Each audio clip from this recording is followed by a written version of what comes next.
সরকার এখন পর্যন্ত আপনি দেখবেন শহরের মানুষের এজেন্ডাগুলোকে সবথেকে বেশি অ্যাড্রেস করছে।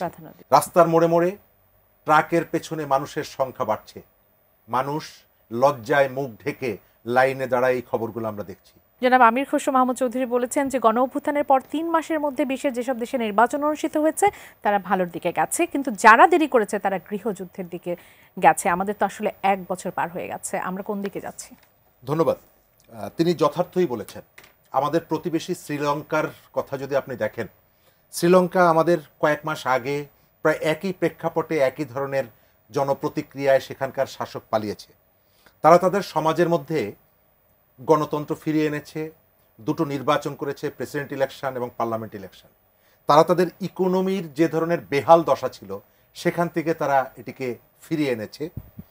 তাদেরকে নিয়ে আন্তর্জাতিক সম্প্রদায়ের আগ্রহ বেড়েছে এবং জিডিপি সহ অন্যান্য তাদের অর্থনীতির যে ইন্ডিকেটরগুলো আপনি প্রত্যেকটা দেখবেন পার্শ্ববর্তী দেশগুলোর তুলনায় তারা এগিয়েছে।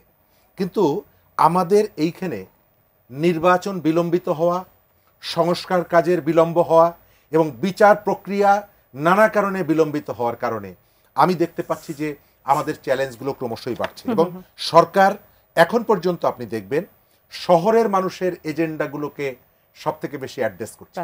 ঢাকা শহরে রাস্তার মোড়ে মোড়ে ট্রাকের পেছনে মানুষের সংখ্যা বাড়ছে, মানুষ লজ্জায় মুখ ঢেকে লাইনে দাঁড়ায়, এই খবরগুলো আমরা দেখছি। সারের দাম বেড়েছে, প্রতি বস্তা সার 600 থেকে 800 টাকা বেশি দামে কৃষককে কিনতে হচ্ছে। কিন্তু সরকারের দৃষ্টিতে এই বিষয়গুলো কোনো সমস্যা নেই। সরকার বেশিরভাগ সময়ে আমি দেখতে পাচ্ছি, আমাদের জুলাইয়ের অন্যতম প্রত্যাশা ছিল আমার বাংলাদেশ হবে। আমি ভারতের প্রতি না, আমি দেখতে পাচ্ছি আমেরিকার প্রতি সরকারের একটা বিশেষ দুর্বলতা নিয়ে তাদের সাথে অনেকগুলো বিষয় ডিল করছে এবং জনগণকে তারা অন্ধকারে রাখছে। অসংখ্য ধন্যবাদ মিলাদ ভাই। একেবারে 2 মিনিট সময় আপনার জন্য। ডাক্তার জাহিদ বলেছেন যে কয়েক সপ্তাহের মধ্যে তারেক রহমান দেশে ফিরবেন। আমরা জানি 1 মাসে 4টি সপ্তাহ, এই কয়েক সপ্তাহের আসলে সংখ্যাটা আমরা কবে পাবো? না, 1 মাসে 4টি সপ্তাহ, বাট সপ্তাহ কয়েক সপ্তাহ, আপনি 3 সপ্তাহ বলতে পারেন, 5 সপ্তাহ বলতে পারেন, 8 সপ্তাহ বলতে পারেন। সেটা সংখ্যাটা সুনির্দিষ্টভাবে কবে জানবেন? সুনির্দিষ্টভাবে তো আমিও বলতে পারবো না, কিন্তু আমার ধারণা তিনি নভেম্বর এন্ড অথবা ডিসেম্বরের প্রথম দিকে আসবেন, যাতে করে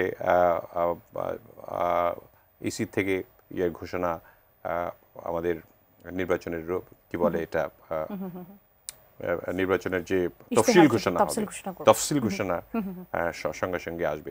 তার মানে ইলেকশনের অনেক আগেই তিনি আসতেছেন, অর্থাৎ সেই প্রস্তুতিটা আসলে মোটামুটি সম্পূর্ণ হয়ে গেছে, অনেক সময় পাওয়া যাবে। এবং সেই সময় আসলে দেশের পরিস্থিতিটা আপনারা কি রকম প্রত্যাশা করছেন নির্বাচনের আগ মুহূর্তে? আমরা আশা করব যে আইনশৃঙ্খলা বাহিনী খুব ভালোভাবে এটার অ্যাক্ট করবেন এবং সুন্দর সুশৃঙ্খলভাবে যাতে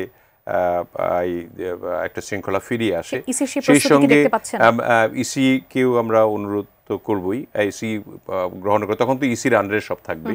এবং সেই সঙ্গে সেনাবাহিনী যেহেতু প্রায় 80,000 সৈনিক তারা দিবেন এবং ডিপ্লয় করবেন, এবং তারা হয়তো আরও কিছু মেজার্স নেবেন, কারণ সেনাবাহিনী চায় দেশটা শান্তিতে ফিরে আসুক, তাদের অভিভাবক আসুক, এটা তারা ভালোভাবে চায় আর কি। সেই কারণে আমি মনে করি যে তখনকার আইন শৃঙ্খলা পরিস্থিতি ভালো থাকবে।